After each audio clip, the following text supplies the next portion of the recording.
This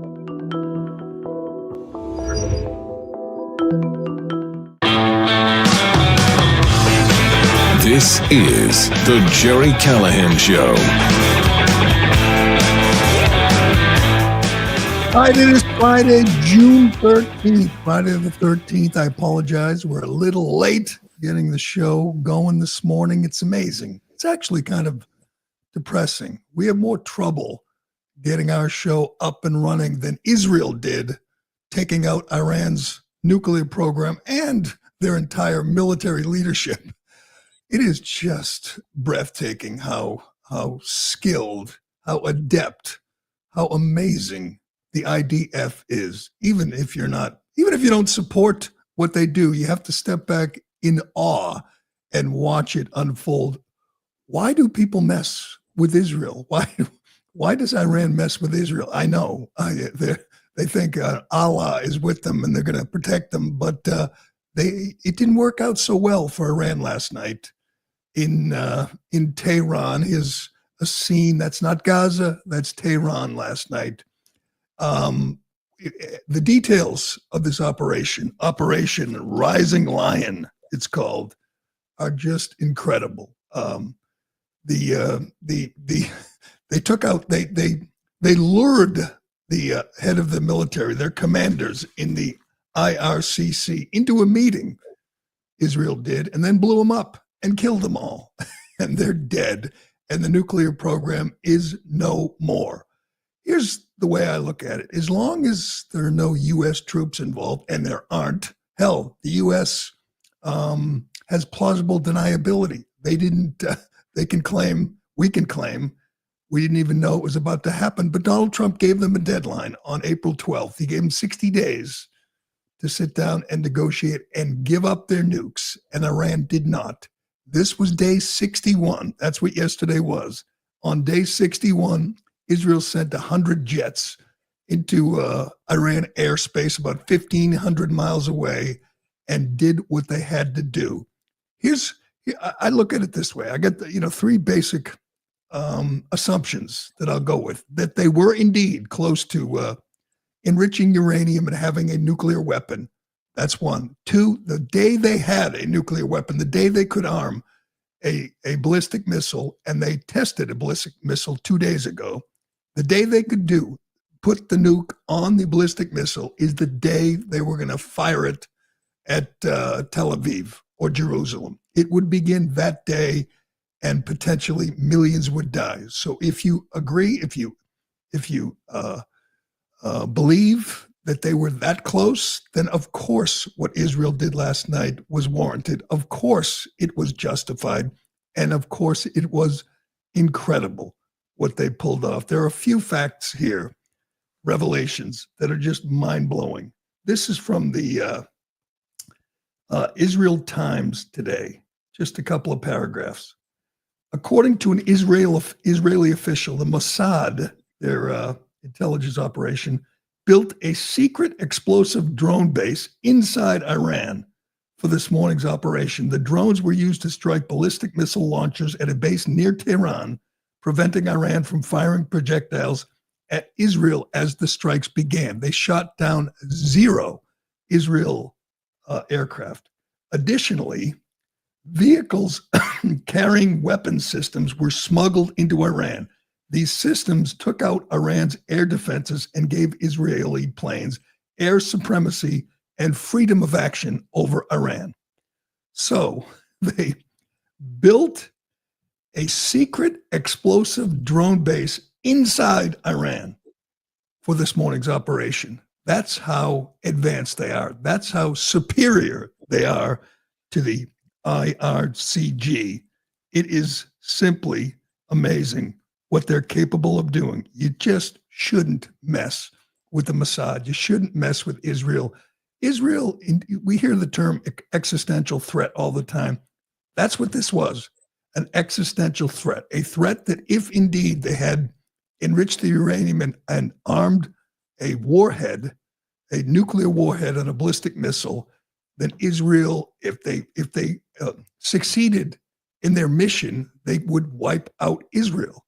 That was the point where they were at. And as as every Israeli official says, they're not going to allow that to happen. They are not going to allow another Holocaust, the first nuclear Holocaust.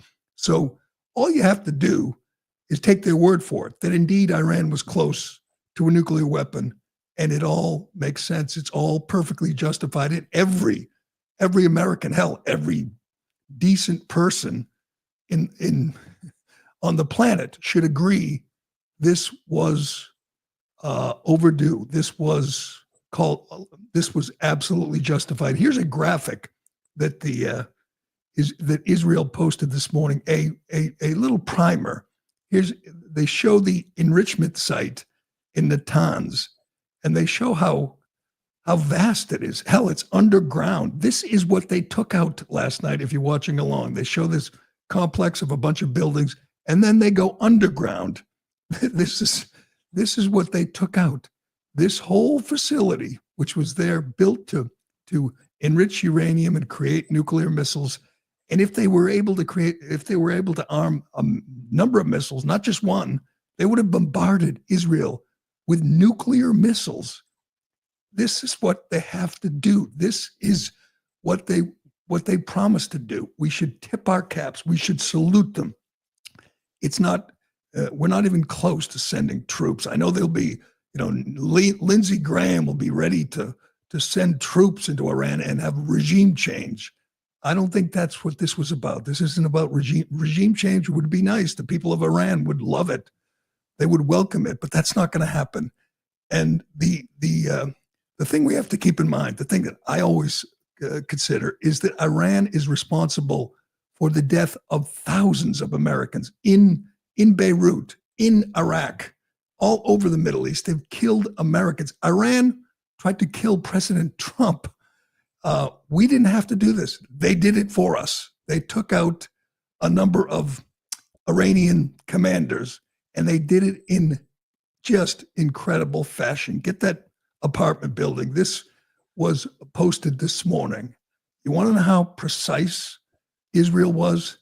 They took out I believe a military commander in his apartment. Here it is, an apartment building. I don't know, what was that, about 10, 12 stories? He's on the, almost on the top floor, probably a nice place, very nice place in Tehran. They took out one apartment. They didn't blow up the whole building. They didn't kill anyone else who lived in that building. They took out the apartment of this military commander, and the rest of the building didn't lose power. His next door neighbor has the lights on. They have power, and they killed the man in his apartment. That is something that Iran can't do. They launched more than 100 drones at Israel in response, and they shot them all down using our technology. Yes, good. They shot them all down. Israel's prepared for war. They were prepared for a response. But what they did last night was just incredibly successful. And we should all just salute them. U.S. has 40,000 troops in the Middle East. They're probably on high alert. They're probably a little nervous right now. But I don't think Iran's capable of an equivalent response here. They're not going to, they don't have any generals left. So we should all wonder, what will the next step look like? What does the response look like? Can you get Trump's post? Trump is sitting back and saying, they were warned. Iran had their chance. Iran was given their 2 months.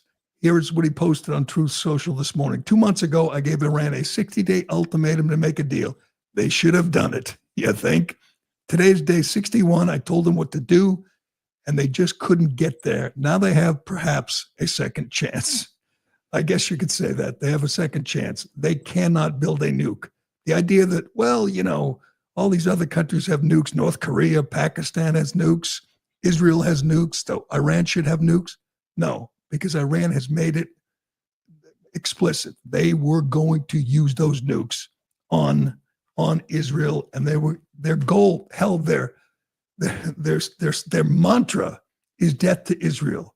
Their goal is kill every Israeli, wipe Israel off the map. Death to Israel, death to America. That's what they chant. That's their official chant. So if someone is telling you they want to wipe you off the map and they're days away from building from arming a missile with nukes, this is what you have to do. And this was amazing. Not one casualty for Israel. So today we salute them today. And you know what else is pretty amazing? Donald Trump this morning, I'm not sure what time, was talking to the media, not in a press conference. He was taking phone calls. He took a phone call from Dana Bash. He took another one from Jonathan Karl. And again, I always criticize him for just accommodating these fake news frauds who hate his guts. But he's just sitting back calling, taking phone calls from the media and saying, yeah, I told them, I gave them 60 days. They didn't listen. This is on them. So what happened last night, as far as I can tell, was as close to perfect as it can get. It was a resounding success, and we should all be happy. I know there's a lot of people out there who will never support Israel. Everyone's eagerly awaiting Tucker Carlson's response. Candace Owen came out and called Netanyahu a bloodthirsty war criminal. And I know the UN will condemn it, and all these Arab communities will condemn it while quietly saluting, quietly applauding. Nobody thought a nuclear-armed Iran was a good thing for the region, for the world. So Israel solved a problem for everybody. And whether they say it or not, everybody, Saudi Arabia, Egypt, they're all thrilled.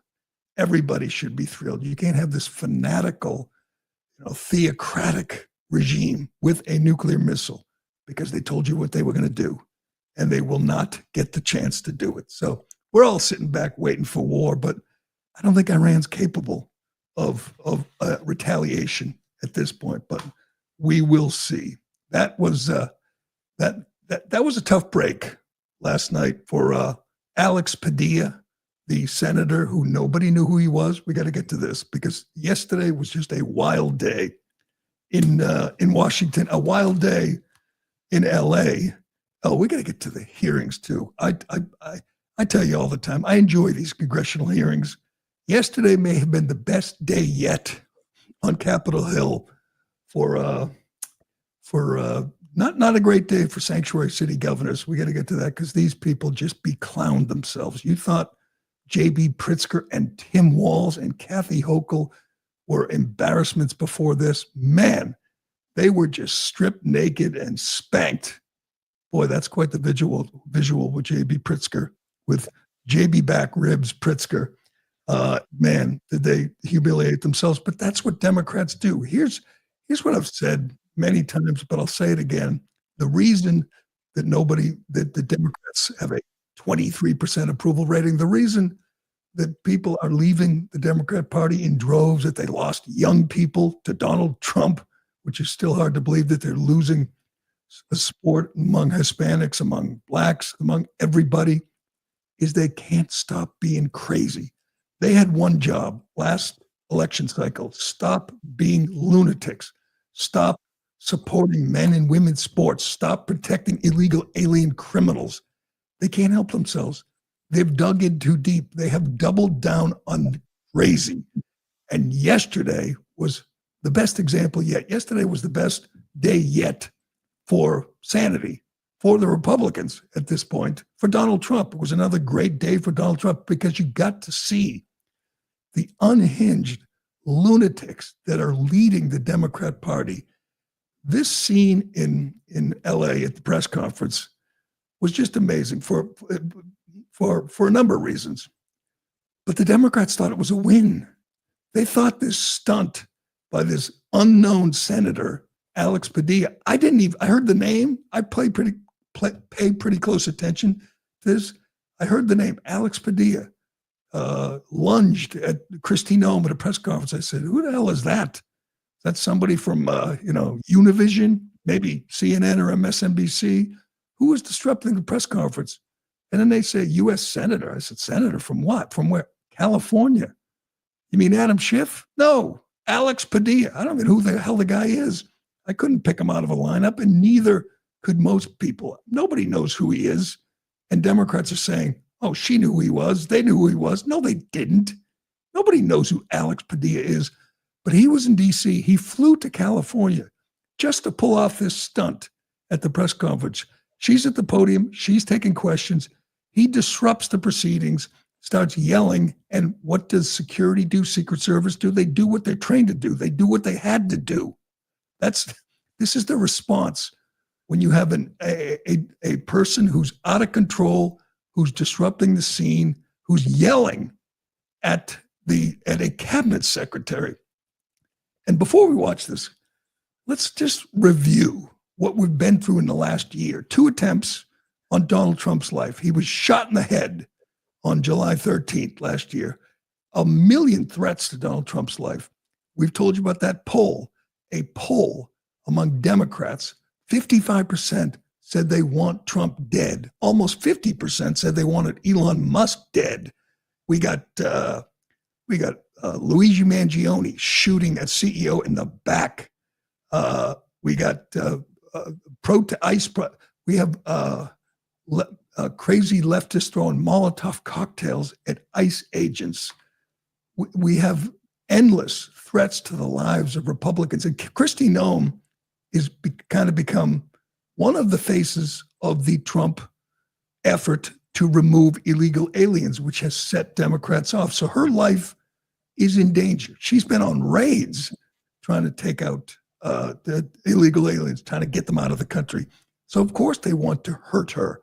So if you're a security, if you're Secret Service, hell, if you're anybody at this press conference, you're thinking this could be an attempt on her life. Of course, it could at least be someone who wants to just punch her in the face.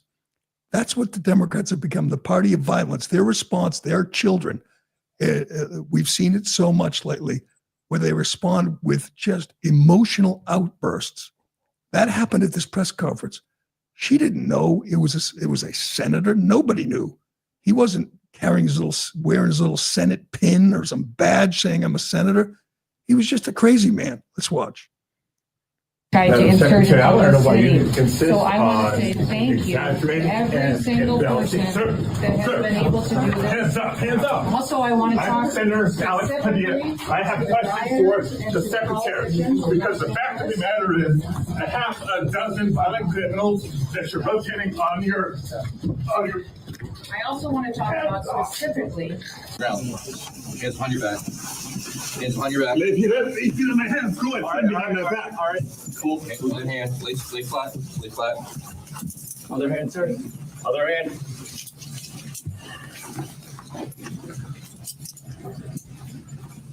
They take him down.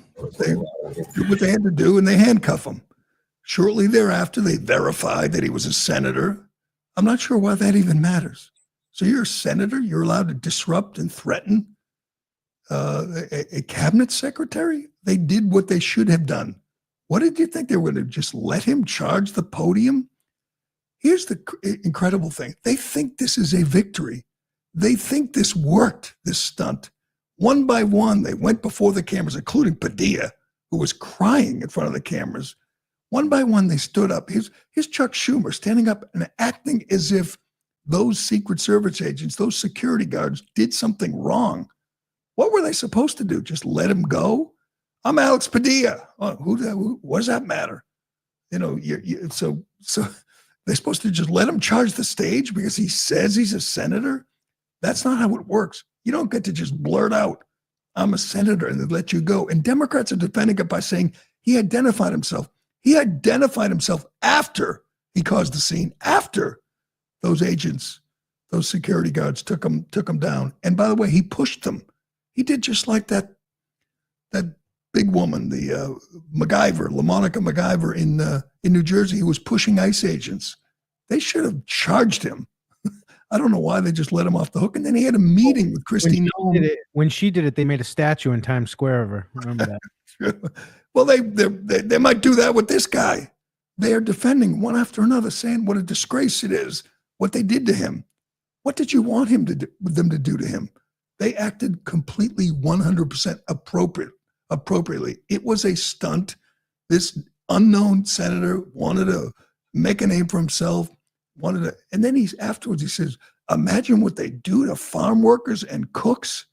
Yeah, they arrest them if they're illegals and they kick them out of the country. That's their job, you fool. This is Chucky Schumer saying how upset, disturbed he was at those images. Go ahead. Without objection. Mr. President, I just saw something that sickened my stomach. The manhandling of a United States senator. We need immediate answers to what the hell went on. I yield the floor. He sickened his stomach. Mr. President. You think if the guy who threw the Molotov cocktails at the old Jewish people in Boulder, you think if he yelled, I'm a senator, that would have stopped him from taking him down? You think, I mean, you yell out, I'm a senator, and what are they supposed to do? Just step back, let you go? I was reliably told that nobody's above the law. That's what I heard. Nobody's above the law. In fact, that clown, Alex Padilla, has tweeted that out many times, saying nobody's above the law. So you think if you yell out, I'm a senator, you're above the law? Oh, yeah. Here's, by the way, the whole thing's orchestrated. Here's what he's going to do. He's going to disrupt the press conference, yell at Noam. They're going to arrest him, handcuff him, and then you guys step up and say what an outrage it is. Here's Spartacus again. He's really upset. The image of a senator being handcuffed it has rattled him. He's shaking. He's so upset. Go ahead. And this son of Mexican immigrants who cleaned homes and served food, this man with equal dignity in this body, today was driven violently to his knees, as if made to kneel before the authority of the executive, because he was so-called disrespectful. That should offend the consciousness, not just of the other 99 members of this body, it should offend the conscience of this country. Because if you can make Alex Padilla forcibly kneel before this executive, when does it stop? He's a United States senator. And if you could force him to kneel to his knees violently, when does it stop? What does it say to other Americans who want to speak up? What does it say to other Americans that want to exercise their constitutional duty? What does it say to other Americans this weekend when they want to peacefully protest? What does it say to other Americans from humble backgrounds who know poverty? That if a United States senator who stands up to do its job can be made to heel, driven to his knees, violently handcuffed, what does it say? What message does it send? Everybody. No one is above the law, Spartacus. No one is above the law. Again, what were they supposed to do? Just let him. What if he charged right up and smacked her? I wouldn't put it past them. We're seeing the Democrats in action in LA for 6 days. We're seeing them attack ICE agents and LAPD and set cars on fire and loot stores. Those are their foot soldiers. That is now official Democrat policy. Let's get violent. Let's fight in the streets. Don't forget about women's sports too. They don't care about doing it there. I mean, that's another great example. They can't stop being crazy.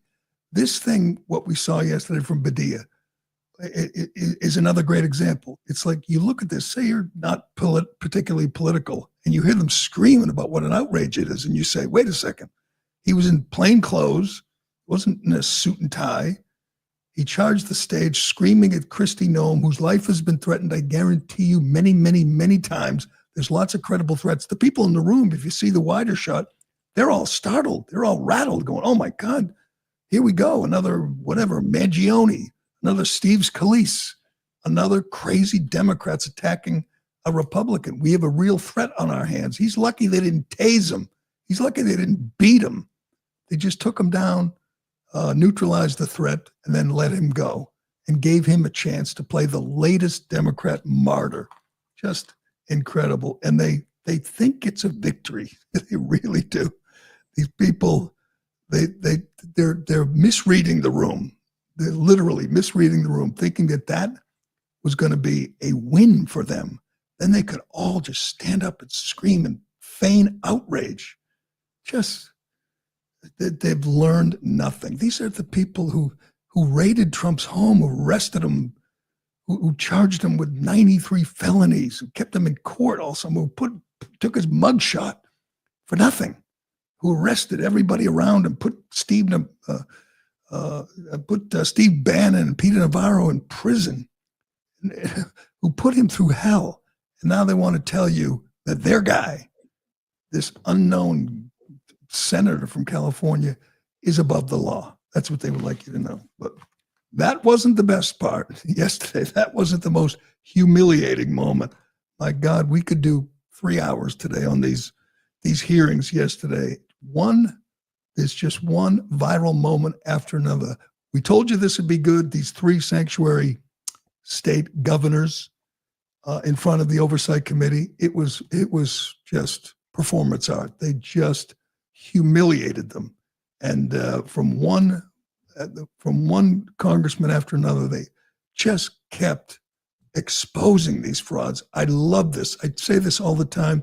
I love it when Caroline Leavitt does it. Just keep reminding people of the human toll of the victims of these policies, these sanctuary state policies that give sanctuary to criminals, that cost Americans their lives.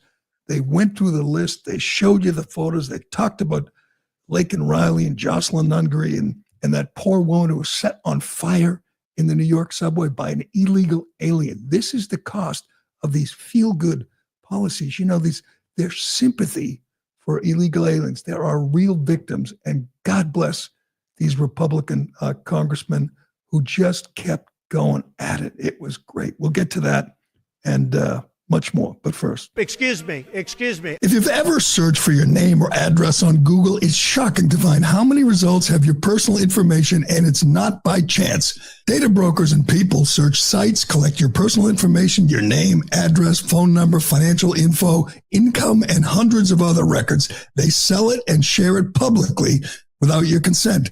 But Incogni is here to put an end to that. It hunts down these unethical sites and gets your info removed from the places that expose your private information.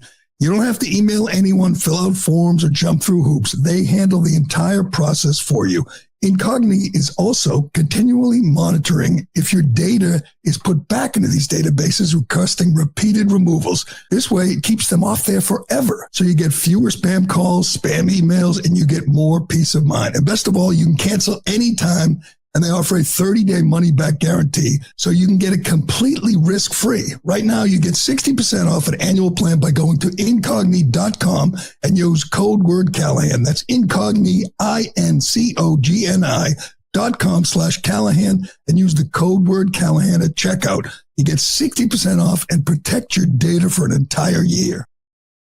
It is Friday the 13th, and we're taking your comments and questions. Ironhead is compiling them as we speak. Boy, we got a lot of comments there. Any good ones? Yeah, there's some. I think the chat can do better. You could do better, chatters, commenters, and we'll read those. But here's latest breaking news. NBC says Iran has called Donald Trump.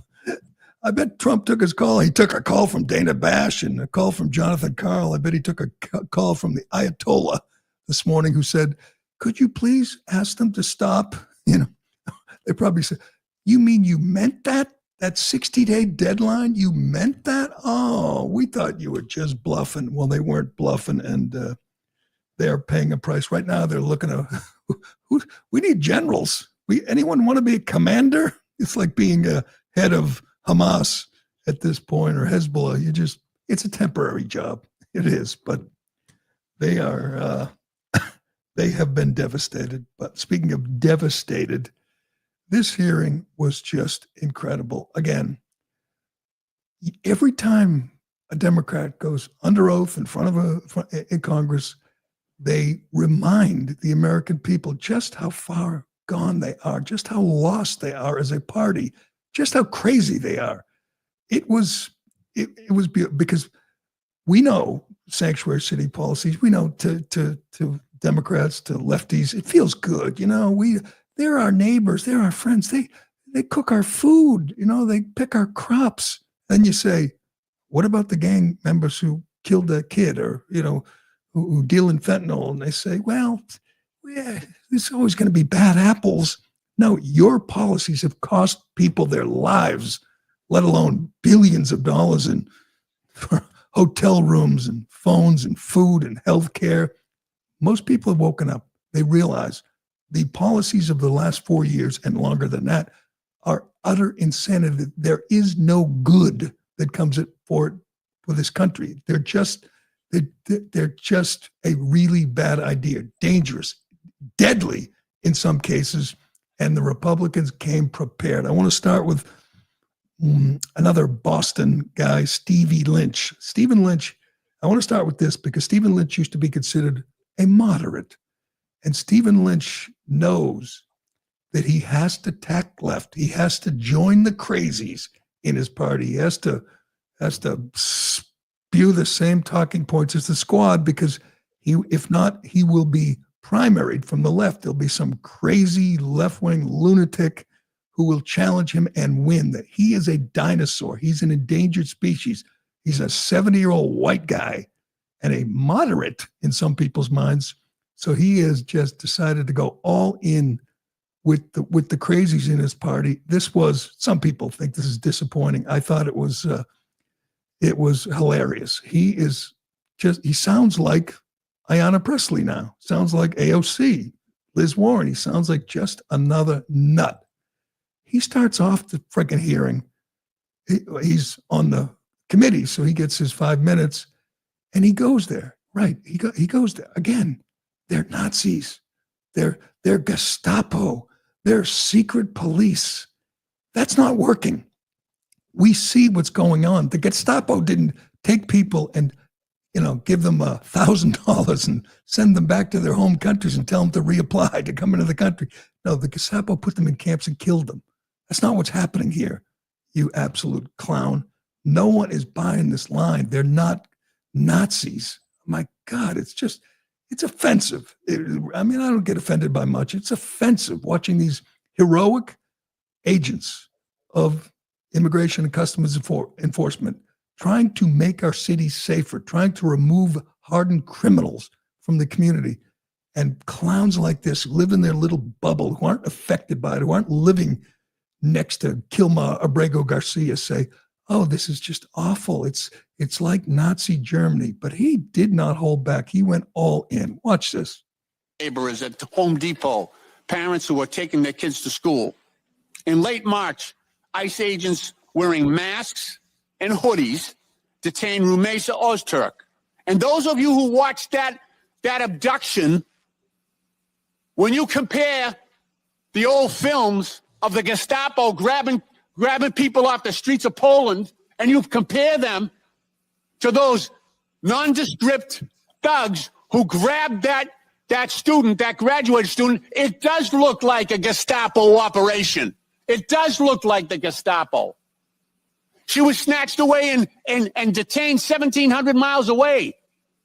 Her congresswoman couldn't reach her. Her family couldn't reach her. She was held incommunicado, 1,700 miles away. Her attorney could not reach her. Yeah, that was Gestapo-like. That's an appropriate comparison. That's exactly what it was like. And when you were citizen, she was here legally studying at Tufts University. She had every right to be here. We gave her permission to come. Her family entrusted us.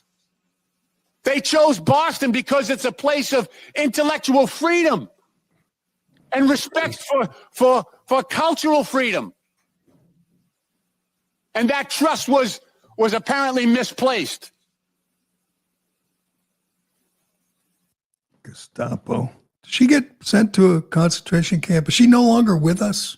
Was she starved, murdered? I don't think so. She's free. They let her go. just like the Gestapo did in Poland. They detained you and then they let you go. But that was just the beginning. It got better. I mean, obviously, he's irrelevant. He's nobody. He's a backbencher, an old backbencher, just trying to cling on to power, hang on to his power. The real focus was, of course, the 3 sanctuary state governors. I still would like to know why Maura Healey wasn't invited, but they made sure Tampon Tim was there, and J.B. Back Ribs Pritzker and Kathy Hochul.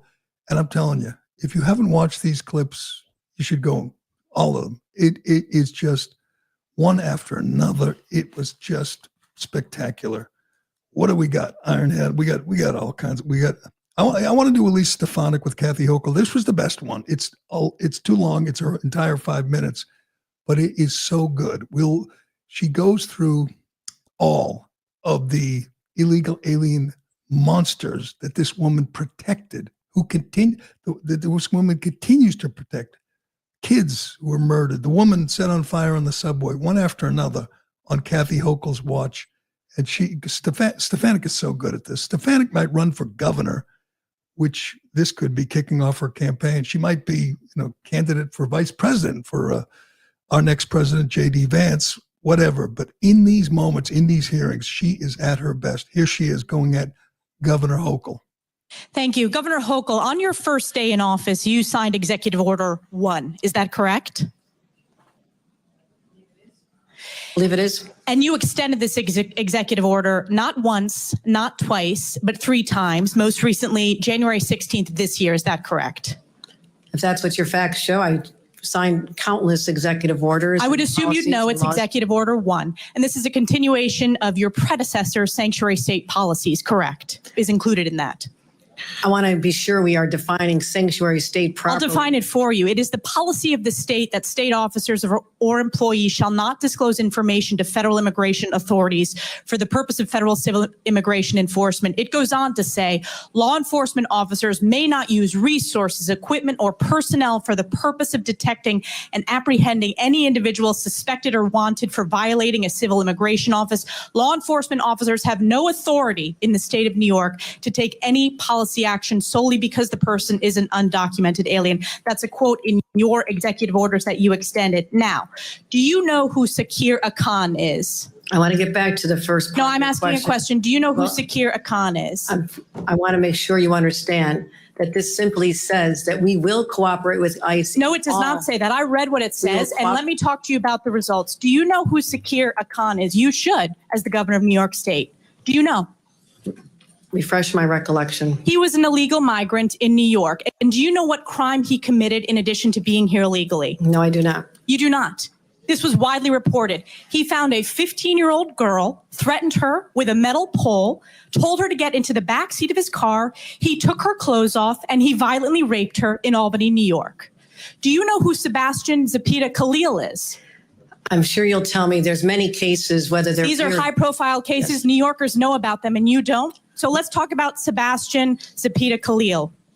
Do you know who that is? I don't have the specific details at my disposal, no. Well, this is an illegal migrant in New York because of your sanctuary state policies. Do you know what crime he committed?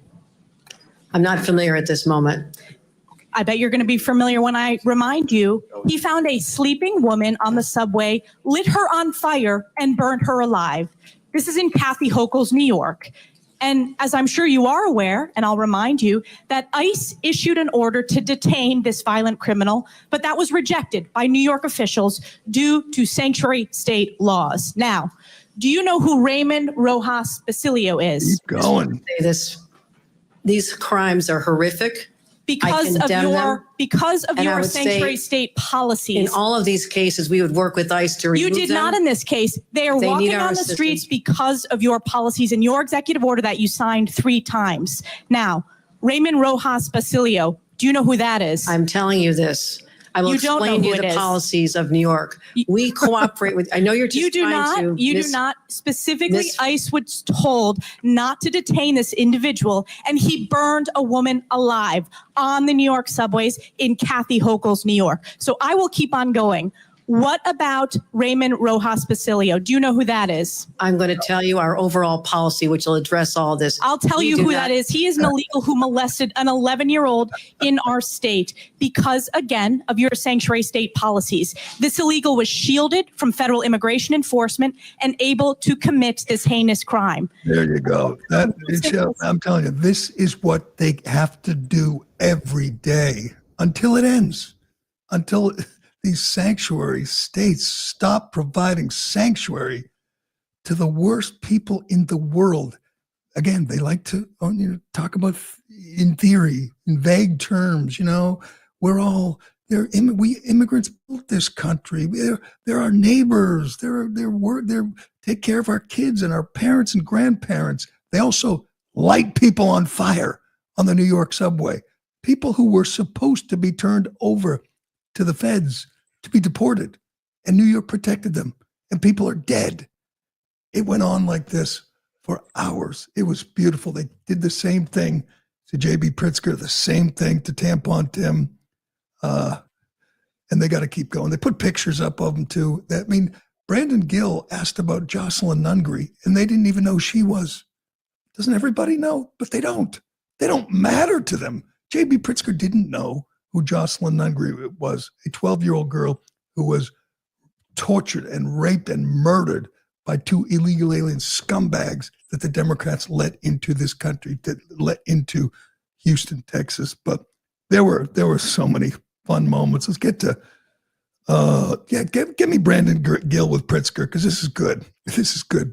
Pritzker thinks he's there, and he's just going to talk about illegal aliens and helping out these poor immigrants just trying to make a living. And Brandon Gill's 31 years old. He is new, freshman congressman, and he is so good. If you're not paying close attention, this is the future right here. This guy, not even old enough to be president, but hopefully someday he will be. He's the one that just undressed the NPR and the PBS ladies, not literally, but just exposed them in that hearing, which, by the way, has led to the defunding, we think, of NPR and PBS. Finally, and at last, it may happen. But here's Gill going off script with JB Back Ribs Pritzker at the hearing yesterday. Go ahead. Do you think men should be allowed in women's restrooms?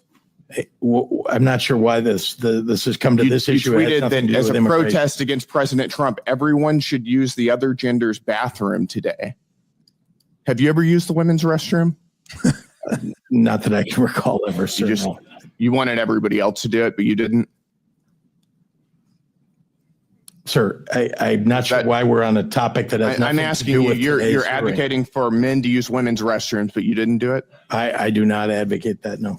Well, actually, you did. You said everyone should use the other gender's bathroom today. I can tell you that you are politicizing this in a way that what we ought to be focusing on is do you regret encouraging men to use women's restrooms and the Congress to deal with immigration reform? Do you regret encouraging men to use women's restrooms?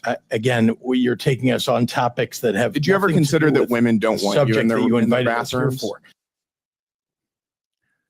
That's so good. And he does that. He brings the receipts. He did the same thing with the NPR ladies. Just brings the receipts. Here's what you said. Trump is evil. He's the devil. And they're, I didn't say it. Yes, you did. Hopefully he's going to be a senator or, in the cabinet, or maybe vice president someday, because he's so good. Dinesh D'Souza's son-in-law, by the way, and 31 years old. But we saved the best for last, of course. Again, I wish Maura Healey was there, but I am so glad Tampon Tim was there. This guy is the biggest problem the Democrats have. I would say him and Jasmine Crockett.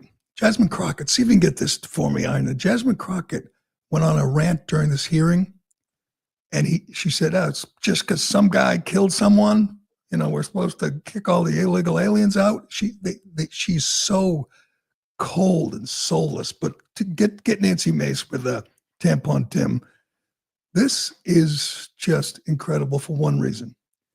3 years ago, at the Ketanji Brown Jackson hearing, she was asked, "What is a woman?" and she couldn't answer. And that moment is just part of history. It just shined a light on this whole absurdity of transgender ideology.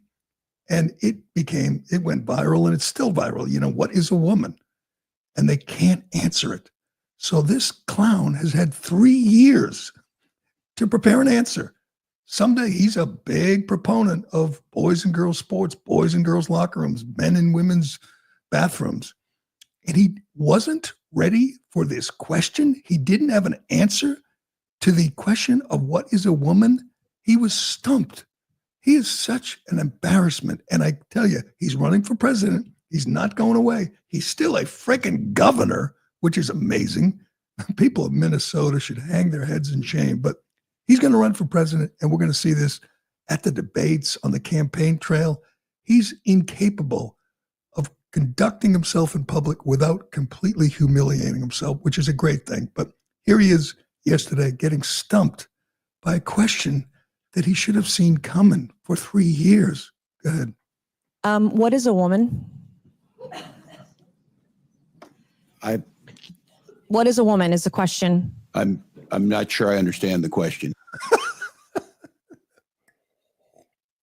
He doesn't understand the question. Why can't you just say this? Even if you're a total trans, guy like this clown, why can't you just say it's an adult female? An adult female. Why can't you just say it's an adult female? I know people say, but you think men can pretend to be women, but then you can, spin it some other way. But I don't understand the question. He didn't say, like Ketanji Brown Jackson, he didn't say, I'm not a biologist, but he was genuinely stumped. The look on his face is priceless. Just looking at her going, what? What is a woman? A woman, adult female. Why can't you just say that? You fool. He was almost vice president. This guy he can't do anything. We know he's incapable of running anything. And he was 3 million votes away from being the sitting vice president. That is just frightening. Yeah, here is Jasmine Crockett, who is just as big a problem for Democrats because she ain't going away, and she's probably going to run for president. The polls show she's got support. People like little what's his name, David Hogg, said she's the future of the party. God, I hope so. Here she is yesterday. Look, just listen to the compassion in her voice. Go ahead. I'm fully anticipating that we are going to have a problem because I've been receiving phone calls that people don't feel safe coming here. And it's not the immigrants. It's this government that is making them feel unsafe. But let me also do this because they love to cherry pick. They can find, any one person that has been killed. And if they've been killed by an immigrant, then God darn it, every single immigrant is going out and they are killers. And that is the problem. But they don't want to talk about white supremacy. I don't know how many hearings we going to have about the fact that there's been this one immigrant that killed this one person. And no, I'm not excusing any killings by them or white supremacists, but they haven't had these hearings. We didn't have a hearing on Buffalo and what happened there. We didn't. White supremacists. That's her answer. It's the white supremacists. And they are literally holding up pictures of the victims. She's from Texas. That's where Jocelyn Nungry was tortured and murdered by illegal aliens. Just one person killed somebody. What a cold, soulless, callous woman. And she is a big problem. Democrats are not sending their best. We got any more from, I could watch these all day. They're just, they did the same thing to Wallace and Pritzker that they did to Kathy Hochul, just listening. Oh, you want Emmer talking to Waltz about Minnesota? Oh, this was great. Emmer, by the way, I believe, Minnesota, he's a neighbor of Tampon Tim, and he doesn't give him a chance to speak. He just disembowels him in front of the world. This is great. Go ahead, Tom Emmer. Enforcement to enforce the law. In May 2020, looting, acts of violence, and arson occurred on your watch in Minneapolis after you refused to bring in the National Guard. Governor, your agenda is clear. Free healthcare, free college and driver's licenses for illegals while handcuffing law enforcement when they're trying to protect our citizens and their communities. If you think that's not a sanctuary state, you shouldn't be governor. By turning Minnesota into a magnet for illegals, you have opened up our communities to dangerous criminals, including known terrorists, gang members, murderers, and child predators. You have sent a resounding message that if you're a hardworking, law-abiding citizen of Minnesota, your safety and well-being are not the priorities of Tim Walz and his administration. But if you're coming to our state illegally, you're not only welcome with open arms, you're entitled to free stuff on the taxpayer's dime. This is absolutely disgraceful. Governor Walz, your sanctuary state agenda has been defined by your utter failure. You have failed to enforce the rule of law. You have failed to hold our national sovereignty. And most importantly, you have failed the people of Minnesota. That is, look at Tim sitting there just taking a beating, and he can't do anything about it. We need more of these hearings. That was so good. Next hearing, Maura Healey. And how about Greasy Gavin comes in too, the guy who has done more for illegal aliens than any governor. But it is so good to see these people called out. Man, that was fun. Go back and watch the whole thing. Watch Brandon Gill's entire 5 minutes. He is so good at this. All right. I could do days today. Anything new breaking on Iran? They nothing new. Has a single drone made it through the Iron Dome and hit Israel? I don't think so. I don't think so either. There's not going to be a single Israeli with a scratch when this is over, unless, their terror proxies blow up a bus. But that's the other thing you have to keep in mind. The people they attacked last night, people they killed, they funded Hamas. They're responsible for October 7th. They're responsible for most of the terrorism in the Middle East. And now they're dead. And Israel posts pictures and said, this guy is not coming down for breakfast. It's great to see. All right. We got any comments before we wrap this up? I got some starred on the side. Oh, there we go. We got a lot of them here. Not their best work. Lindsey Graham, this Norman points out Lindsey Graham, the warmonger. Lindsey Graham tweeted out last night the most tone-deaf tweet I think I've ever seen. He tweeted "Game on" when Israel struck. Game on. Now, this guy is a despicable, just war pig. It is an embarrassment that South Carolina sends him to the Senate. He's so excited. He's just hoping for ground troops. He's hoping for an all-out war, regional war, world war, some kind of war, any kind of war. Nobody likes Lindsey Graham. Nobody. And by the way, he just went to Ukraine and spent $400,000 on hotels. Shirley says there are no more Democrats. They openly admit there is no more Democrats. They are now communists. Well, some of them are. God knows Bernie is. Tampon Tim probably is too. He's a CCP agent. Mary says that was not a victory. Democrats act like violent toddlers when they don't get their way. It is true. I saw the thing with Padilla, and I said, how the hell are they going to spin this? The guy is completely at fault. They security acted appropriately, but no, a U.S. senator got handcuffed. Yeah. I have very similar exchanges with my 5-year-old daughter when she doesn't want to go to sleep. That's what they do. They've resorted to violence, emotional outbursts.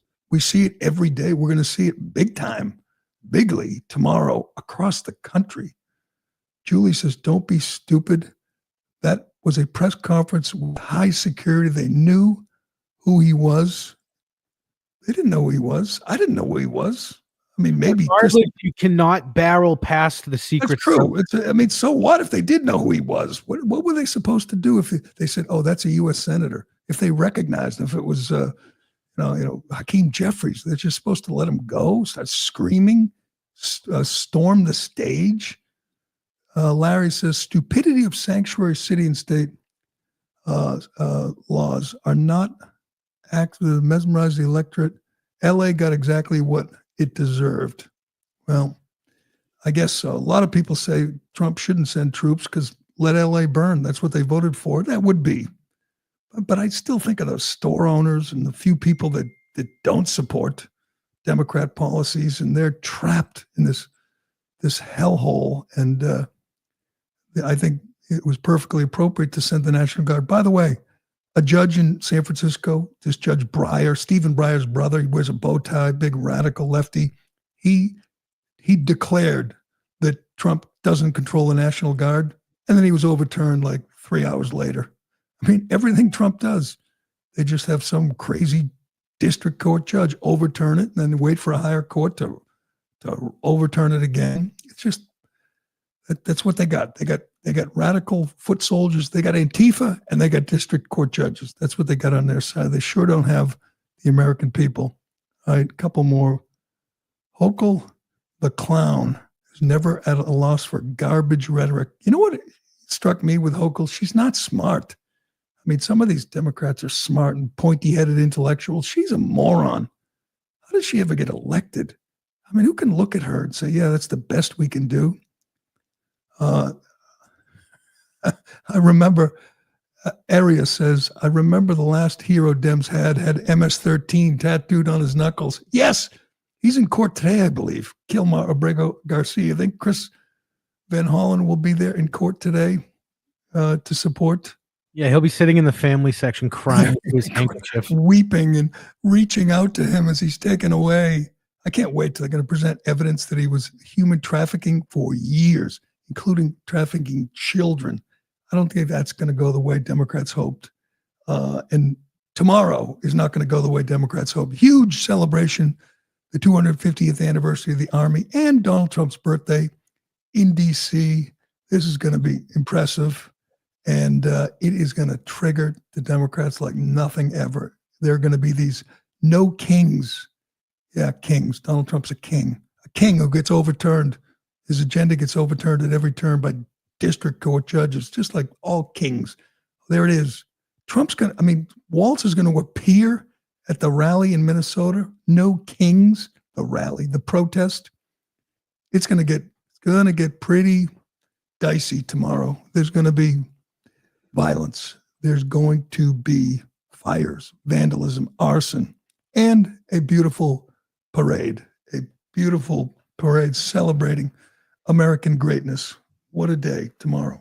And happy birthday to Donald Trump, 79 years old and still hasn't slowed down a bit. But we'll be watching all of it. It's going to be good. It's going to be a big weekend in America, especially in Charlestown, Massachusetts, where we're celebrating 250 years since the Battle of Bunker Hill.